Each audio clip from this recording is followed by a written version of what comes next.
at-tabi'iyyah biduni sababin fi awqatin ma'lumah.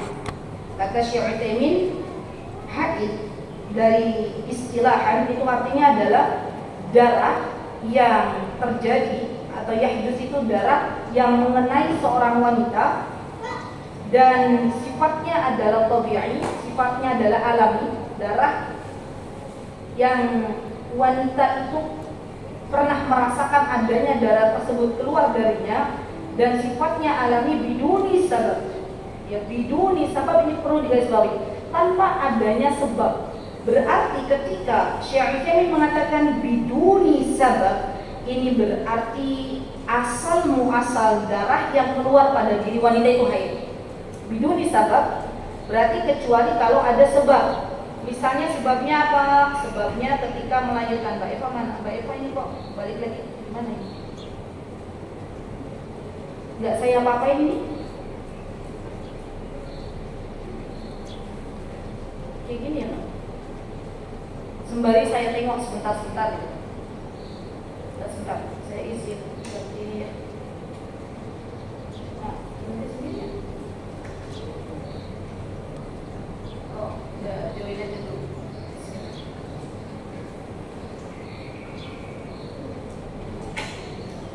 Baik. Biduni sabab. Fokus dulu ya teman-teman. Boleh kok minum teman-teman? Ganti ini ya. Kalau mau minum boleh. Biduni sabab ya, artinya berarti darah ini memang gak ada sebabnya. Maksudnya gimana? Gak ada sebabnya karena kalau ada sebab, misalnya sebab melahirkan, berarti darah yang keluar dari wanita ini bukan disebut darah haid, tapi darah nifas. Ya, ini namanya biduni sabab, tanpa adanya sebab. Karena asal muasal darah yang keluar dari wanita dan itu sifatnya alami adalah darah haid. Dan termasuk diantaranya juga biduni sabab, tidak ada sebab karena penyakit. Jadi ada dua, biduni sabab ini ada dua, tanpa ada sebab karena penyakit dan tanpa ada sebab karena melahirkan. Karena kalau adanya sebab penyakit maka darah ini dinamakan dengan darah istihadah. Darah apa? Istihadah. Baik.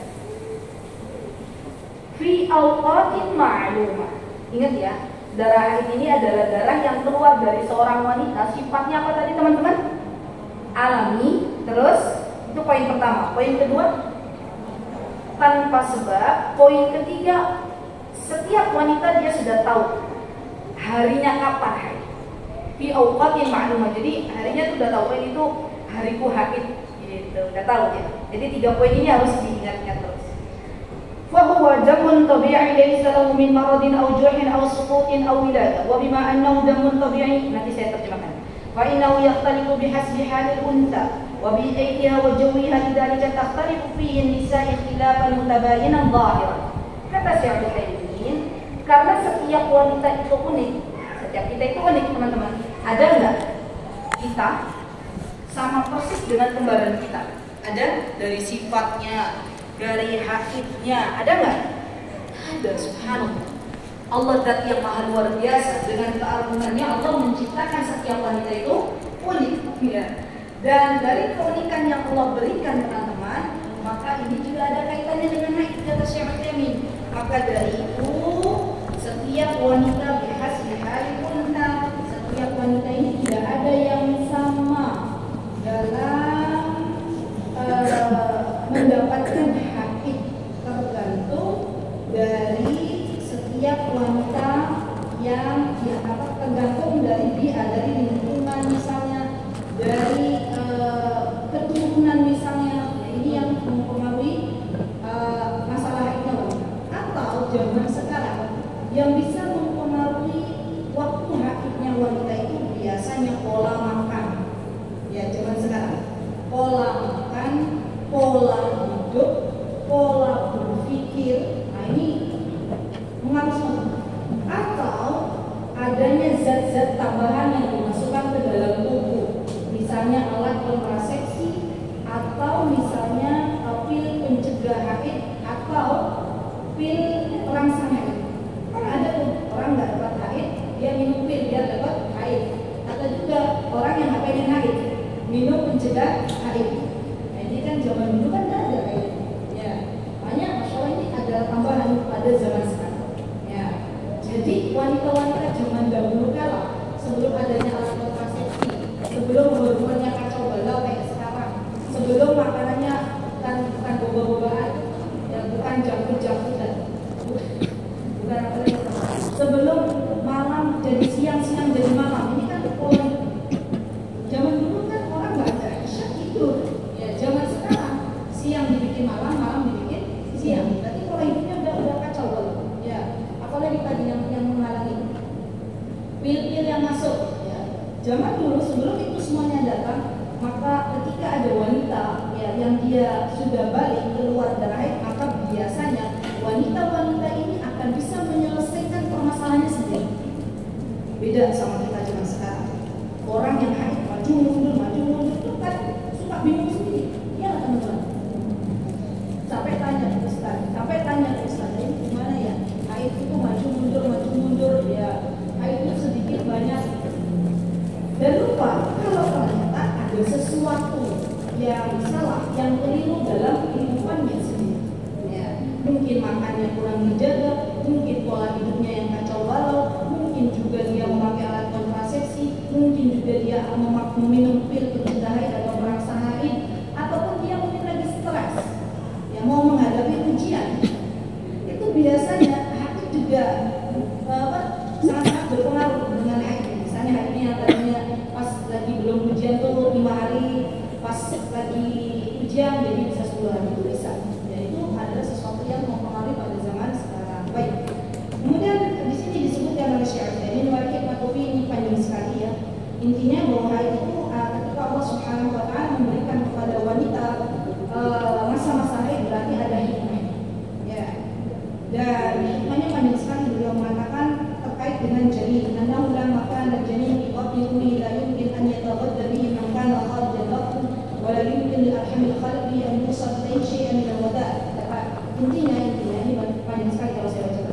Intinya janin yang ada di dalam rahim wanita itu kan belum bisa makan. Siapa yang mau menyuapin janin dalam rahim wanita? Tidak ada. Ya.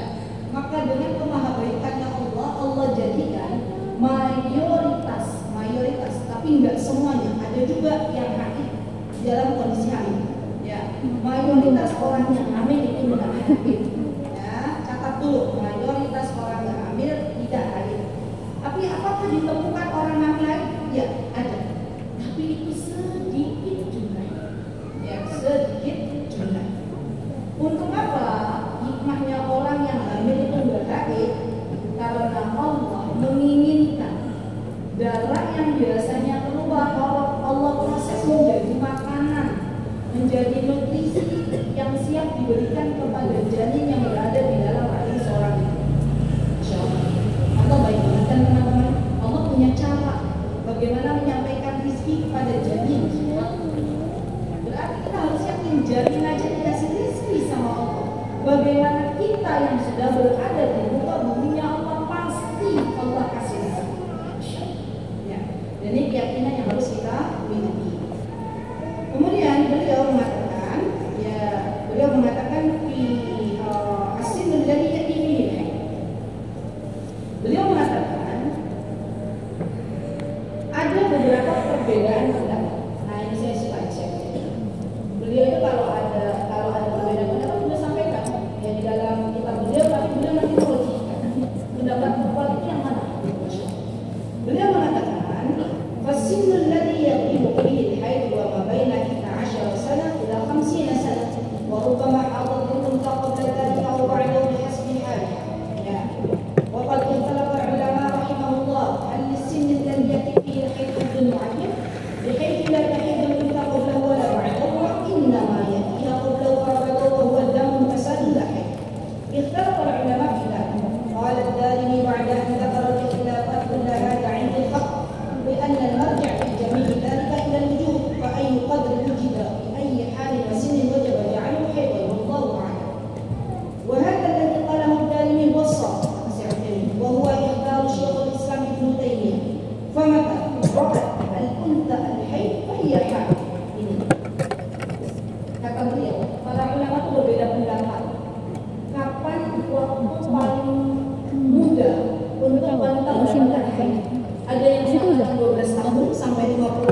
Rata-rata ya. SMP 1. Ada yang SD sudah haid. SD. Ya. SD ada juga. Cuman sekarang anak kelas 3 SD udah haid. Kelas 4 SD udah haid. Kelas 5 SD sudah haid. Ada usia kelas 5 SD atau kelas 4 atau kelas 3 SD itu usianya sudah 9 tahun atau belum? Belum. Kalau masuk SD-nya 6 tahun, 7 8 berarti ya. 9 ya 8 setengah. Berarti kan belum 9 emas. Nah, orang-orang yang mengatakan 9 tahun itu adalah batas minimal yang berpendapat seperti ini, maka sebelum kalau ada orang berpendapat fikih, misalnya dalam masalah fikih orang berpendapat saya itu pendapat yang 9 tahun saja.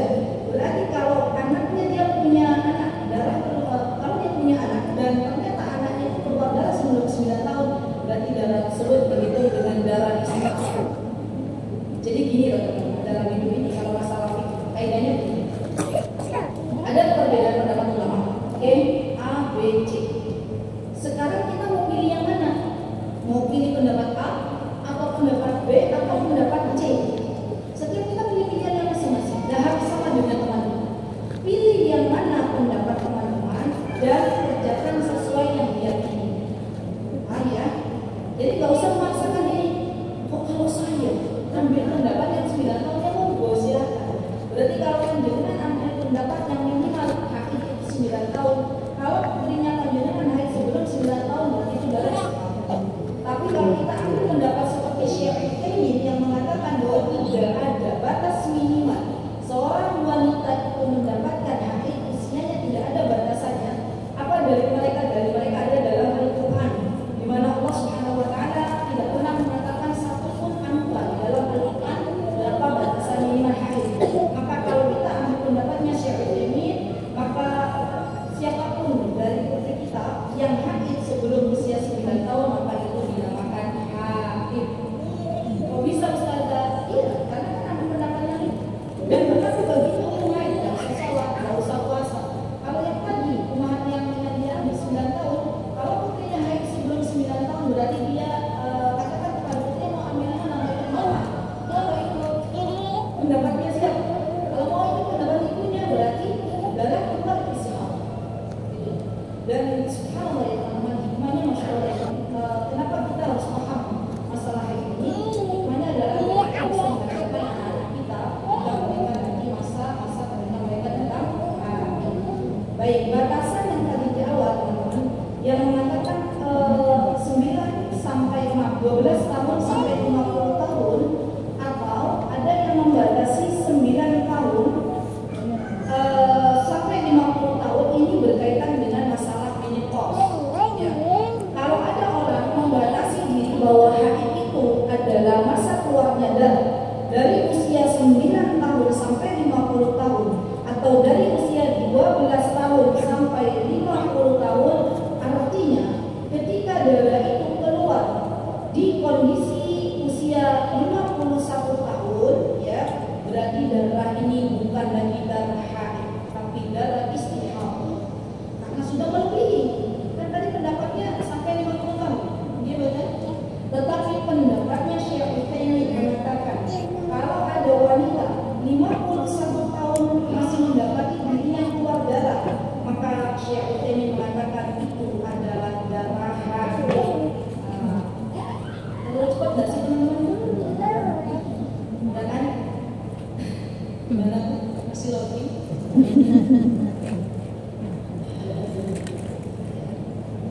Jadi sekarang itu ambil pendapat yang mana? Kalau ambil pendapat yang pertama, batasnya sampai 50 tahun, oke? Berarti wanita yang haid di atas 50 tahun itu cuma istihadah, karena batasnya 50 tahun. Kalau kita nggak mengambil batas usia, berarti kalau ada wanita di usia 51 tahun dia haid, dia keluar darah, maka hukumnya adalah darah haid.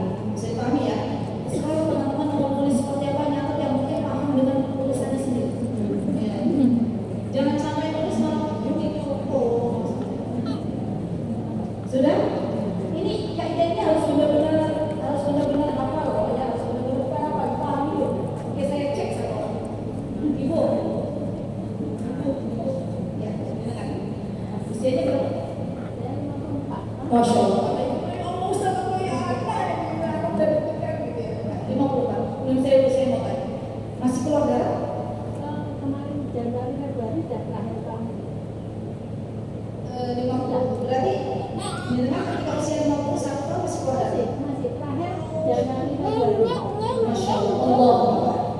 Nah sekarang jenengan ambil pendapat yang mana tuh? Ambil pendapat yang pertama atau yang kedua? Yang kedua. Masya Allah. Berarti kalau jenengan misalnya kemarin ya usia 52 tahun masih keluar darah, berarti itu dihukumi darah haid atau darah istihadah? Darah haid kalau misalnya masih aktif, masih dalam artian masih seperti normal kayak kemarin. Ahsanti, Masya Allah, paham berarti, barakallahu. Ya, berarti gitu ya. Nah, kalau ada yang ambil tadi, terima kasih Bu atas jawabannya. Kalau ada yang mengambil tadi usia itu 9 sampai 50 tahun misalnya, dia membatasi diri. Ya kan ada ulama yang berpendapat seperti ini. Berarti kalau dia usia 51 tahun masih dapat darah, berarti itu udah bukan darah haid lagi, tapi darah istihadah. Dia wajib baginya sholat, dia wajib baginya puasa. Ya. Misalnya boleh kita ambil pendapat itu, boleh silakan. Dan ada ulama yang mengatakan itu. Tapi kalau salah gimana, udah bukan dosanya kita, udah dosanya orang yang mengatakan. Baik, sampun nggih. Itu tolong dipahami dulu. Ya, baik. Kemudian di sini teman-teman, muddatul haid.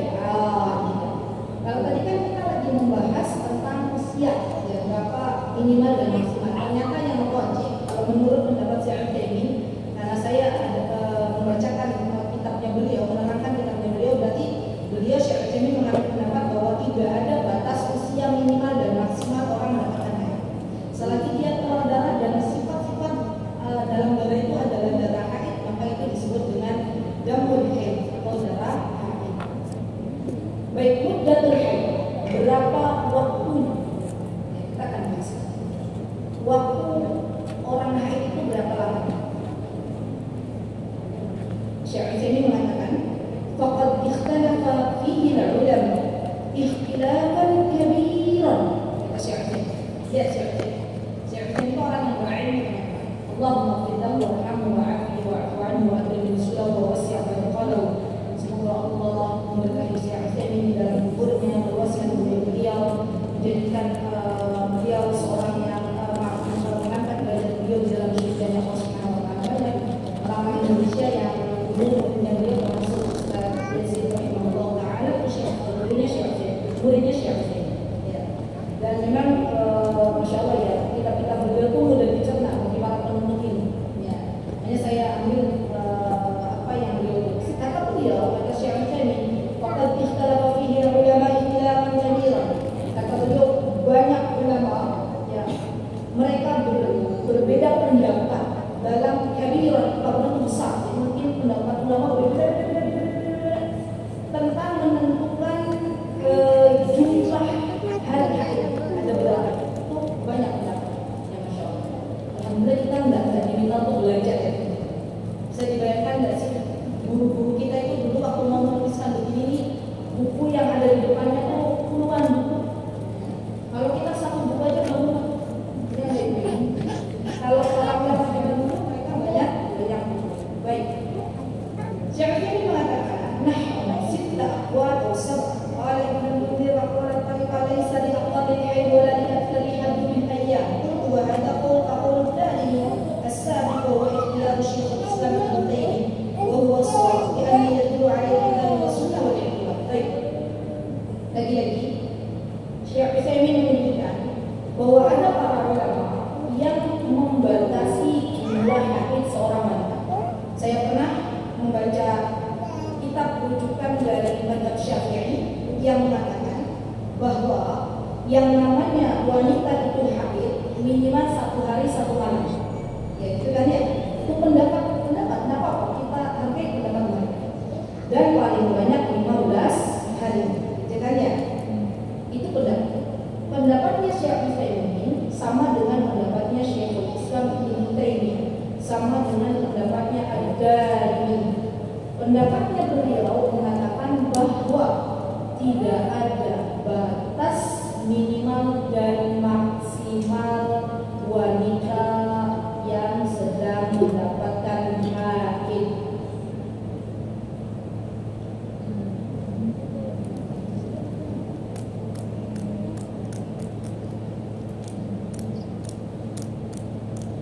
Berarti teman-teman, dalam hal ini kita tahu bahwa sesungguhnya sedikit atau banyak ketika wanita itu mendapati darah, yang menjadi fokus bukan berapa lamanya, tapi yang menjadi fokus bagi para wanita adalah mendeteksi darahnya.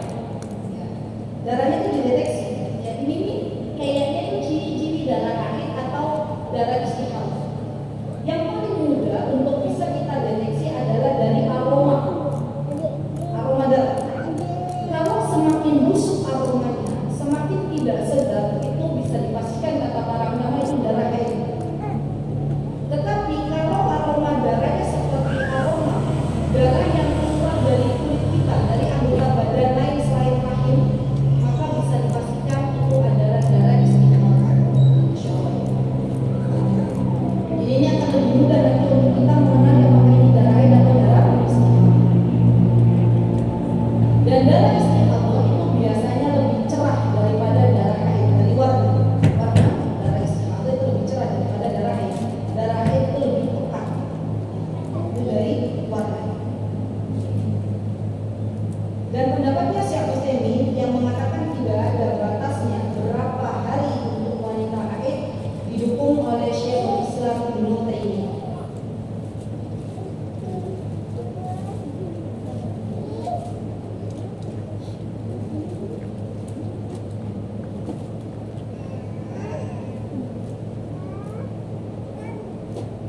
Syekh Utsaimin mengatakan, "Hadhihi al-mas'alah laysat mawjudah fi kitabillahi wa la sunnah Rasulullah sallallahu alaihi wasallam ma'anna al-hajah bal ad-darurah da'iyah ila bayaniha walau kanat mimma yajibu 'ala al-ibadi fahmihi wa ta'abbudillahi bima yubayyinu Allah wa rasuluhu bayanan dhahiran li kulli ahadin li ahammiyati ahkam al-martabati 'ala dhalik min as-salati was-siyam wan-nikahi wat-talaq wal-irth wa ghayriha min al-ahkam kama bayyana Allah wa rasuluhu 'adada as-salawati wa awqatiha wa ruku'iha wa والزكاة أمواله وأنصابه ومقداره ومصرعه والصيام مدته وزمانه." Masya Allah. Nih ibu-ibu, saya izin menyampaikan pendapat saya. Saya minta ke Syekh Utsaimin. Haid ini erat kaitannya dengan hukum-hukum agama yang erat kaitannya dengan perintah-perintah Allah yang lain. Contoh, erat kaitannya dengan salat. Iya nggak? Darah haid ini berapa banyaknya atau darah ini ketika keluar dari seorang wanita itu ada kaitannya dengan sholat. Ya, orang haid boleh sholat atau enggak? Tidak boleh. Orang istihadah sholat atau enggak? Sholat. Dan ada kaitannya dengan puasa. Orang haid puasa di Ramadan? Enggak. Orang istihadah puasa di Ramadan? Puasa. Ada kaitannya dengan nikah. Nikah. Ya, itu nanti kalau misalnya ada janda. Ya.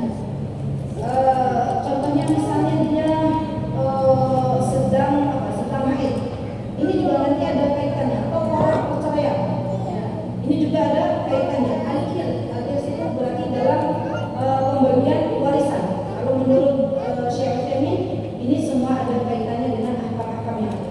Tetapi kata Syekh Utsaimin, di dalam Al-Qur'anul Karim yang Allah turunkan sebagai panduan untuk kita, dan dalam hadis-hadis Nabi kita Muhammad SAW yang sahih sebagai panduan kita, itu tidak disebutkan satu pun dari Rasulullah SAW tentang batasan hari haid, dan apa juga tidak menyebutkan itu, kata beliau. Seandainya kata beliau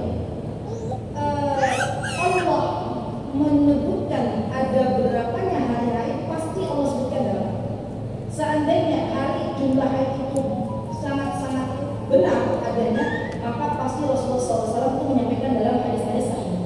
Tapi ternyata kan kenyataannya kata Syekh Utsaimin kan.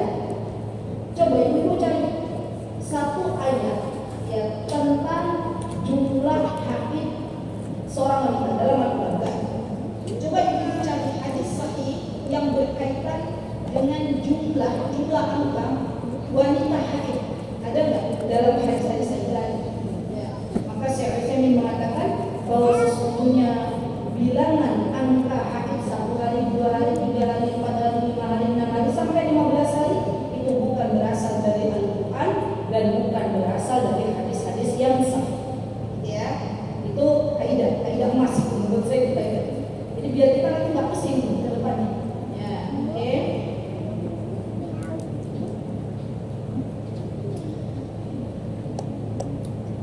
Siap.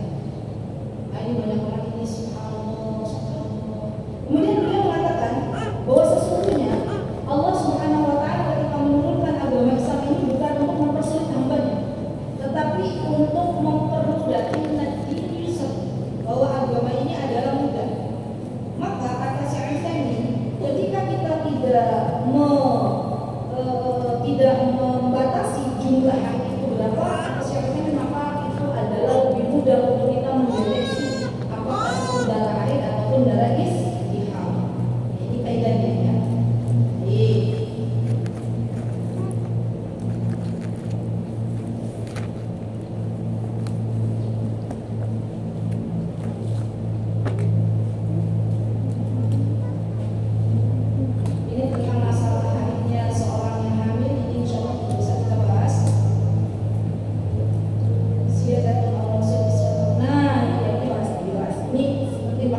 Dan seperti apa kita menyikapinya? Wa qad ikhtalafa ahlul ilmi fi hukm hadaini naw'ain. Ada lagi kata beliau, para ahlul ilmi berikhtilaf dalam hal ini. Majmu'nya itu apakah itu disebut haid atau istihadah? Ada yang mengatakan berarti itu istihadah. Kalau Syekh Sa'di rahimahullah taala, Syekh Sa'di, saya pernah baca buku beliau tentang haid. Syekh Sa'di mengatakan, kata Syekh Sa'di berarti harus kembali ke adat, kembali ke kebiasaan wanita. Karena beliau berpendapat kebiasaan wanita itu 7 hari. Kalau Syekh Sa'di ya, maka kalau wanita ini haid di di hari ke-8, maka itu disebut dengan darah istihadah. Kalau Syekh Sa'di rahimahullah. Kalau Imam Syafi'i mengatakan kalau ada wanita dia haid 15 hari, ya, maka di hari ke-16 itu bukan haid tapi istihadah. Itu kan ya, karena menyebutkan angka paling banyak 15 hari. Tapi Syafi'i tidak. Syafi'i mengatakan mata waqatiddah fi haid wa mata tahurat min ayya tahir. Kata Syafi'i, setiap wanita baik itu haidnya maju atau mundur, baik itu misalnya 5 atau 6 atau 7 atau 8 atau di awal bulan atau di akhir bulan, kalau memang dia melihat ada pada dirinya darah yang keluar itu adalah ciri-ciri darah haid, kata Syafi'i, maka semuanya dihitung haid. Lebih mudah bagi kita untuk mengamalkannya. Sudah dicatat dulu, ini itu penting pakai mas.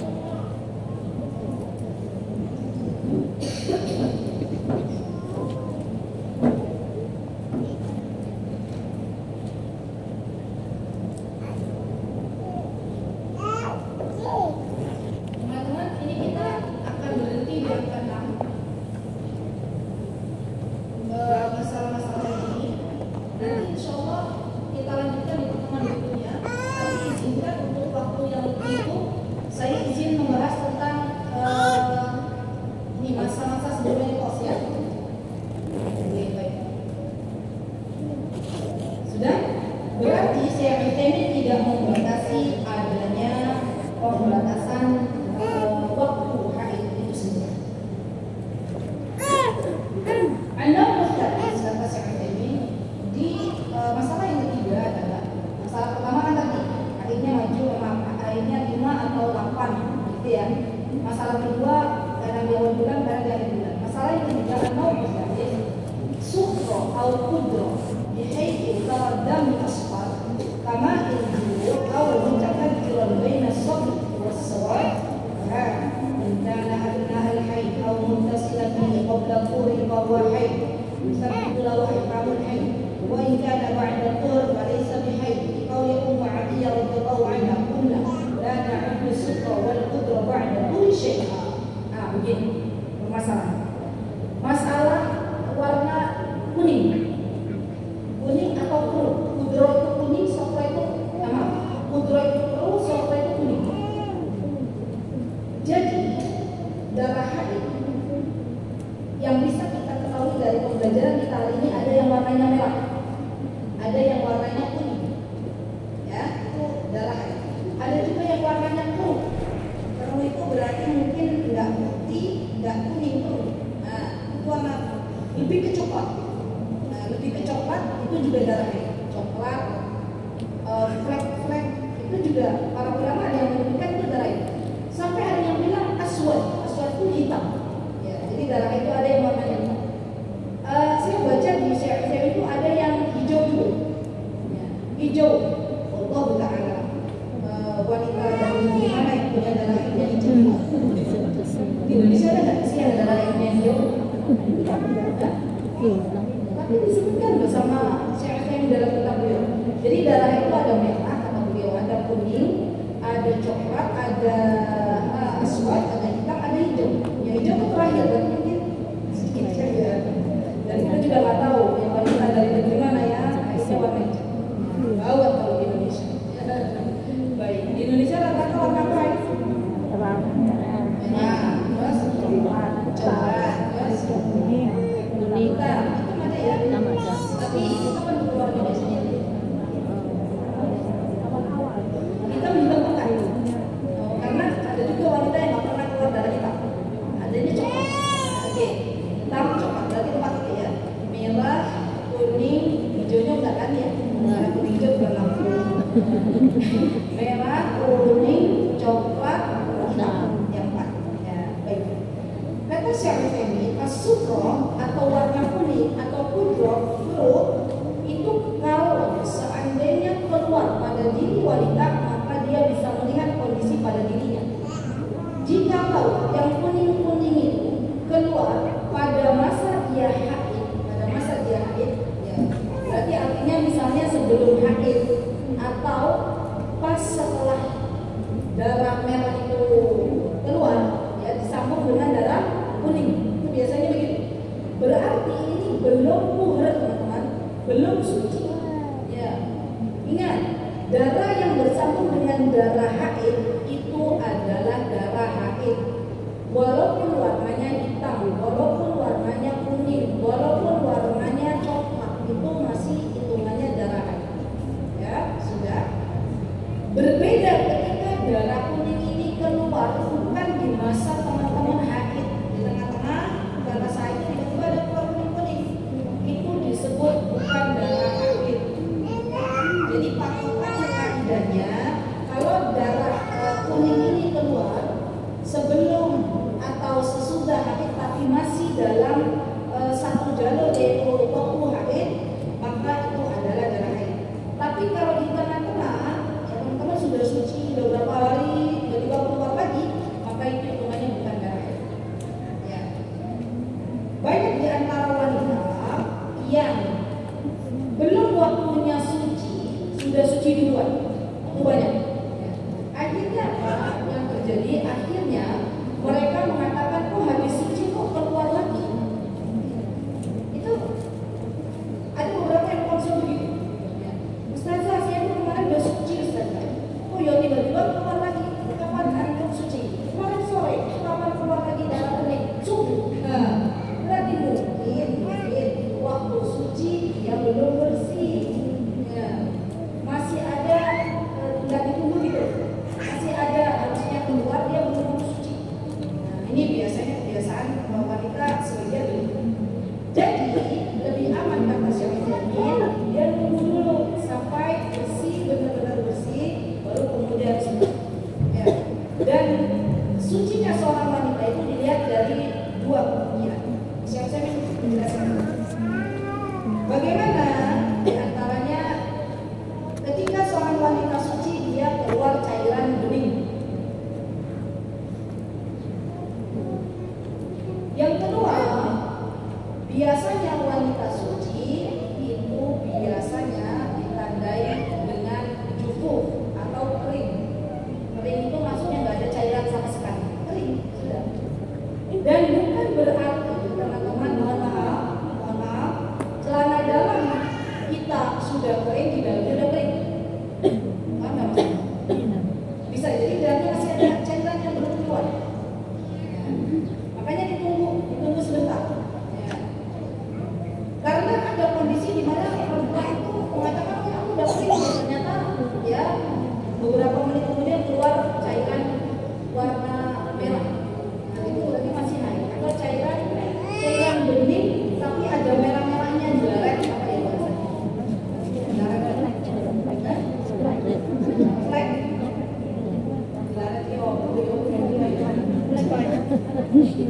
Merah ada darah. Kata sebagian orang itu termasuk darah itu. Berarti yang benar-benar putih hijau itu yang nggak ada campurannya, baik itu warna kuning ataupun warna merah. Ya. Kalau masih ada warna-warna seperti itu, maka itu masih dihitung sebagai darah haid. Gitu ya. Wallahu ta'ala. Baik. Kemudian an-Nawawi ya, Syafi'i mengatakan masalah yang keempat, laqad qa'a fi haid. Bi haidzu tara yawman daman wa yawman naqa'an wa nahwa dzalika hadhihi halat. Kata Syafi'i ada kalanya wanita itu terputus-putus mendapatkan haid. Seperti apa? Sehari keluar, sehari tidak, sehari keluar, sehari bersih. Itu gimana tuh? Beliau menyebutkan al-hal awal, hal atau keadaan yang pertama, an yakuna hadza ma'al unsa daiman kulla waqtiha fa hadza damun istihab yuthbitu lima taraw haqqul mustahab. Kalau seandainya dia terputus-putus tapi terus begitu terus, maksudnya setahun begitu,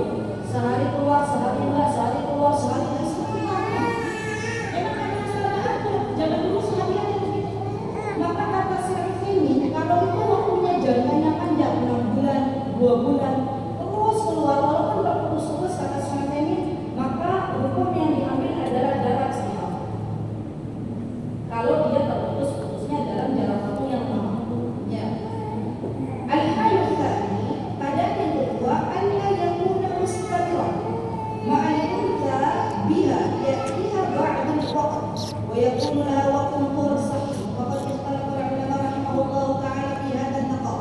Hal yakunu turan aw yansahibu 'alayhi ahkamul hayd. Wa madhhab Syafi'i fi asahhi qawli annahu yansahibu 'alayhi ahkamul hayd. Wa yakunu haydan. Wa huwa ikhtiyar Syekh al-Islam Ibnu Taimiyah wa Sahih al-Bukhari. Wa madhhab Abu Hanifah wa dhalika li'anna al-qissata al-bayda la tadhur ولأنه لو جعل طورا لكان ما قبله حيضة وما بعده حيضة ولا قامل به وإلا لانقضت العدة الطور ب5 أيام ولأنه لو جعل طورا لحصل به حرج ومشقة بالاغتسال وغير ذلك كل يومين.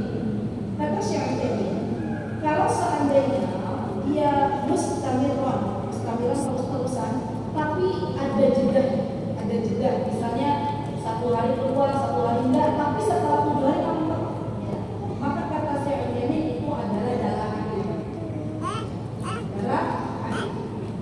Kenapa? Karena dia ada batas waktu untuk suci di kebiasaan kaum wanita.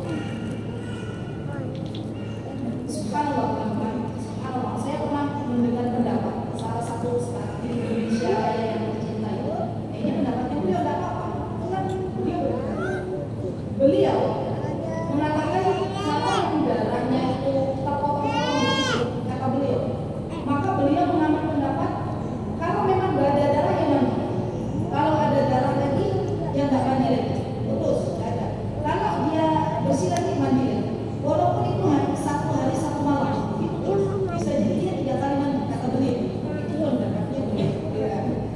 Dan beliau Masya Allah, seorang yang sudah senior. Kita berbeda pendapat dalam masalah fikih sih, tidak apa-apa.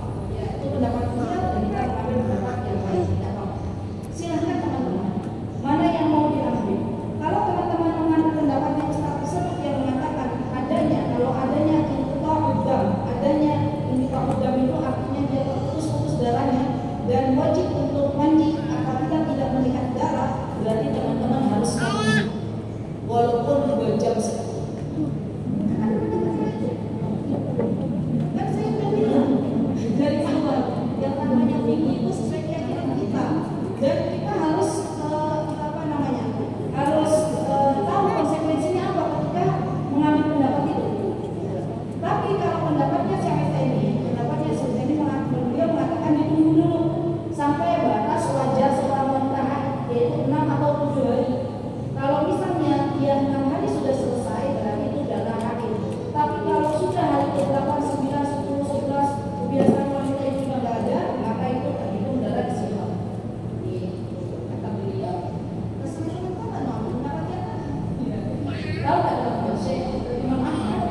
besok pagi kan dilanjutkan lanjutan.